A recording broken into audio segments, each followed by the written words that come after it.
This video is for anyone who's new to mixing and they're like, what the heck is compression? I can't hear it. What is it doing? What is it for? Why is this help?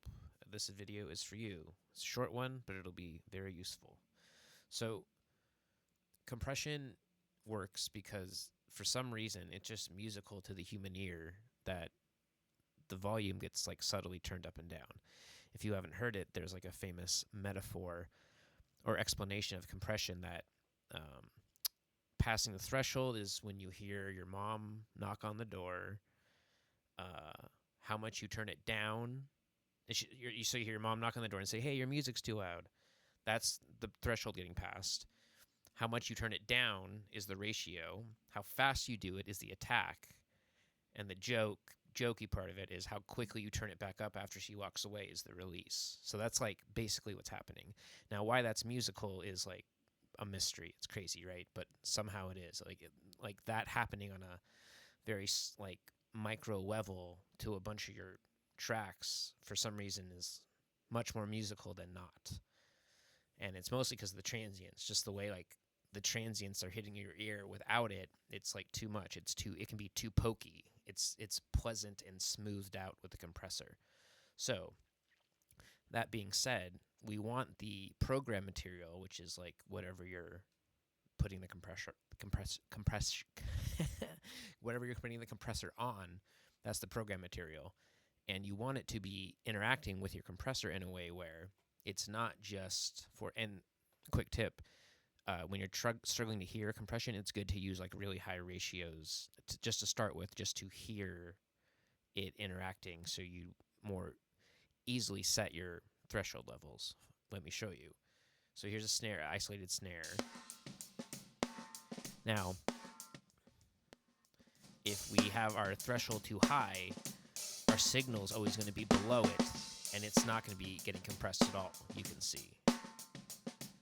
So that turning the compressor on and off doesn't really make a difference. You just kind of hear like the circuitry.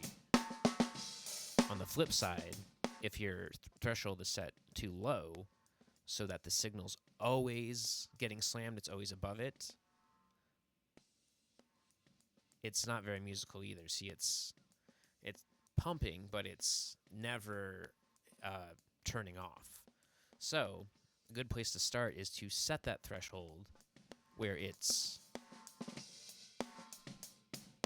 kind of dancing with your program material. And from there you can, be less liberal with it or more.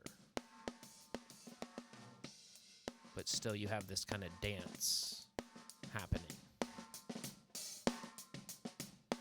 And then, like I said, the compression, that ratio is just set so high to kind of give you a starting point. Once you have a good threshold level, then it's good to kind of take this down.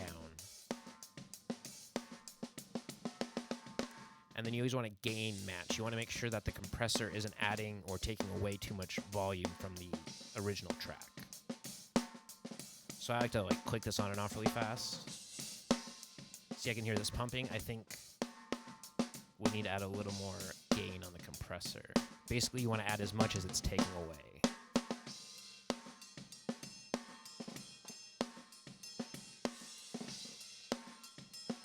That's pretty close. Yeah, so those are just a couple quick tips for anybody who's new to mixing or new to recording, and they're really like, what the heck is compression for? Why is this helpful? That's why. It's kind of a mystery why it's, or not mystery, but it's magical why it's so cool. It's new agey. So yeah, keep that in mind. It's just more musical to have these volume fluctuations in your tracks for some reason. Who knows, man? Magnets.